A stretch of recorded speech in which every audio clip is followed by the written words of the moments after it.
డబ్బు అనేటటువంటిది మంచి మనిషిని కూడా చెడుగా మార్చేస్తుంది. దానికి సాక్ష్యం ఇది. ఓ బంగారం కొట్లో పనిచేసేటటువంటి కుర్రోడు నగల్ని అతని మీద నమ్మకంతో విజయవాడ నుంచి ఇటు మంగళగిరి వైపుకి తీసుకొచ్చేటందుకు యజమాని నమ్ముతున్నాడు. మొదట్లో వందలు, వేలు, లక్షలు, కోట్ల రూపాయలకి వెళ్ళిపోయింది. అతనికి ఆశ పెరిగిపోయింది. ఇదంతా తందే అన్నట్టు ఫీల్ అయిపోయాడు. దాన్ని ఎలాగైనా సొంతం చేసుకోవాలనుకున్నాడు.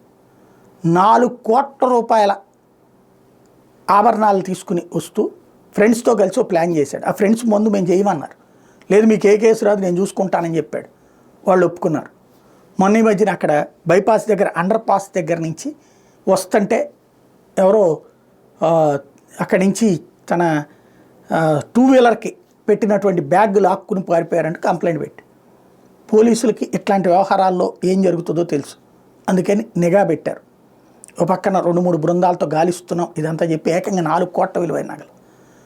కాబట్టి ఫైనల్గా వాళ్ళు జాగ్రత్తగా ఫాలోఅప్ చేస్తే తెలిసింది ఏంటంటే ఇతనే దొంగతనం చేయించుకున్నాడు అన్నటువంటి విషయం బయటపడింది.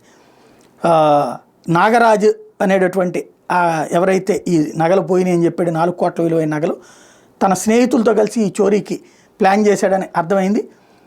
తనకు ఆర్థిక ఇబ్బందులు ఉన్నాయని, చెల్లికి పెళ్లి కూడా చేయాలని తన ఫ్రెండ్స్ అయినటువంటి నవీన్, లోకేష్, భరత్, సాయి అనే 4 యువకుల్ని నమ్మించి ఈ చోరీ కథ నడిపించారు.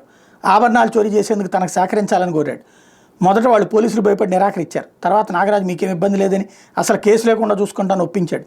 వ్యవహారంలో భరత్ కీలకంగా వ్యవహరించాడు. అనుకున్న ప్రకారం వాళ్ళు నాగరాజు బైక్ని భరత్ మరో వ్యక్తి గెలిచి అడ్డగించి బంగారు బ్యాగ్తో ఉడాయించేశారు. దాని స్థానిక నివాసం ఉండే లోకేష్ ఇంట్లో ఉంచారు. ఇది ఇప్పుడు తాజాగా పోలీసులు కనిపెట్టారు. ఏఎస్పీ సుప్రజ చాలా టాక్టికల్గా దీని మీద అంచనాలు వేశాక డిఎస్పీ మురళీకృష్ణ, మంగళగిరి రూరల్ పోలీసులు కలిసి ఆ మొత్తం నగల్ని రికవర్ చేశారు.